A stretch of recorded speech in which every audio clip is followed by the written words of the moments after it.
పథకాల వల్ల గతంలో జగన్మోహన్ రెడ్డి పరిపాలనలో పథకాల వల్ల సోమరిపోతులు అయ్యారనేది అప్పట్లో అన్నారు. మరి ఇప్పుడు ఈ పథకాలు వీళ్ళే కంటిన్యూ చేస్తున్నారండి.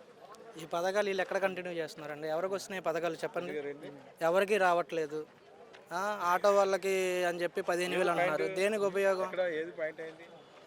దేనికి ఉపయోగం లేదు. ఆటో వాళ్ళు కడుపు కొట్టారు, ఉచిత బస్సులు అని చెప్పారు. వాళ్ళు ఆటోలు వచ్చేసరికి ఈఎంఐలో తీసుకుంటారు. ఏమి ఉపయోగం? వాళ్ళు పిల్లలకి భోజనాలు కానీ ఇంటి ఖర్చులు కానీ ఎక్కడ వస్తాయి? ఆటో వాళ్ళకి మరి 15,000 ఇస్తున్నారు కదా.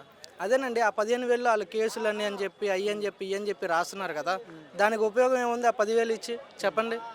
పోనీ అప్పుడు ఆ షర్ట్ లేదంటున్నారు, ఆ 10 షర్ట్ లేనందుకు ఇంత అమౌంట్ అని వేస్తున్నారు, దానికి ఇంత అమౌంట్ అని వేస్తున్నారు. ఎందుకు ఉపయోగం లేదని అంటున్నారు? మరి రాష్ట్రాన్ని డెవలప్మెంట్ చేస్తాం, జీడిపి గ్రోత్ కూడా పెరిగినది అనేది చంద్రబాబు నాయుడు గారు మొన్న ఈ మధ్య ప్రెస్ మీట్లో కూడా అన్నారు. నిజంగా జీడిపి గ్రోత్ పెరిగిందంటారా? ప్రజల కొనుగోలు శక్తి పెరిగిందంటారా? ఎక్కడ పెరిగిందండి? ఎక్కడా పెరగలేదండి. ఎక్కడ పెరిగింది? మన ఐటీ డెవలప్మెంట్ చేసింది ఎవరు? మన గుడివార అమర్నాథ్ గారు. మన జగన్మోహన్ రెడ్డి గవర్నమెంట్లో వచ్చింది.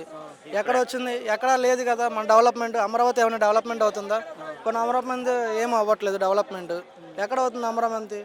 ఏం లేదు. ఒక పరిశ్రమ తీసుకొచ్చేసి ఏం మొత్తం లేదు. తీసుకొచ్చేసాను, అన్ని నేనే తీసుకొచ్చానని ఫేక్ గా చెప్పుకుంటే కుదరదు కదండి.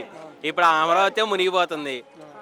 మొన్న వరదలు వచ్చినాయి, ఆ వరదలకు మునిగిపోయింది.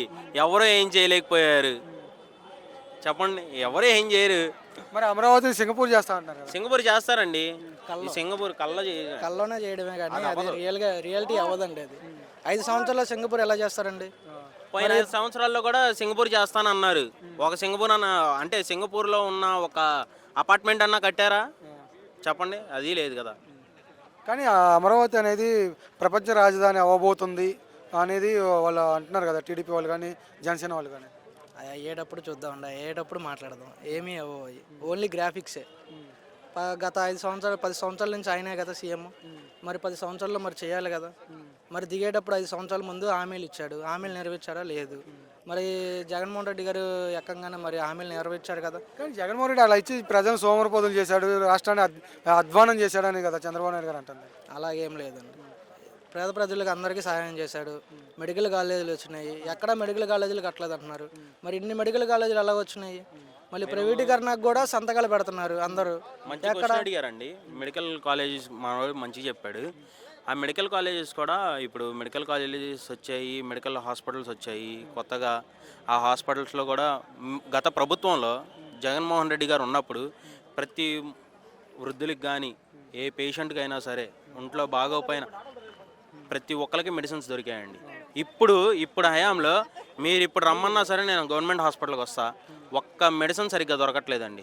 అన్నీ బయట కొనుక్కోమని చెప్తున్నారు. మహా అయితే వాళ్ళు రాసే 7లో 2 దొరుకుతాయి అంతే. మాకేమన్నా అంటే పైన నుంచి స్టాక్ రావట్లేదు అంటున్నారు. ఇది ఎవరు బాధ్యత తీసుకుంటారు చెప్పండి? ప్రభుత్వం దీంట్లో విఫలమైందంట.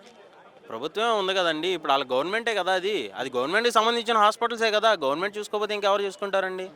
ప్రజలు ఇప్పుడు డబ్బులు లేని వాళ్ళు ఉంటారండి, వాళ్ళు గవర్నమెంట్ హాస్పిటల్కి వెళ్ళి చూయించుకోవాలి, తప్పదు వాళ్ళకి. ఇప్పుడు వాళ్ళకి మెడిసిన్స్ అక్కడన్నా దొరుకుతాయేమో అని వాళ్ళు చూసుకుంటారు. అక్కడే దొరకకపోతే ఇంకా రూపాయి లేని వాళ్ళు బయట ఎట్లా కొనుక్కుంటారండి? వాళ్ళు అలాగే చచ్చిపోవడమే కదా.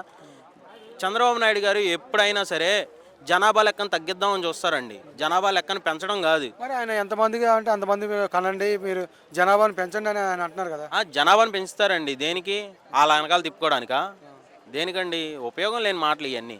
అసలు ఇట్లాంటి వేస్ట్ ఆఫ్ టైం ఇవన్నీ మాట్లాడుకుని.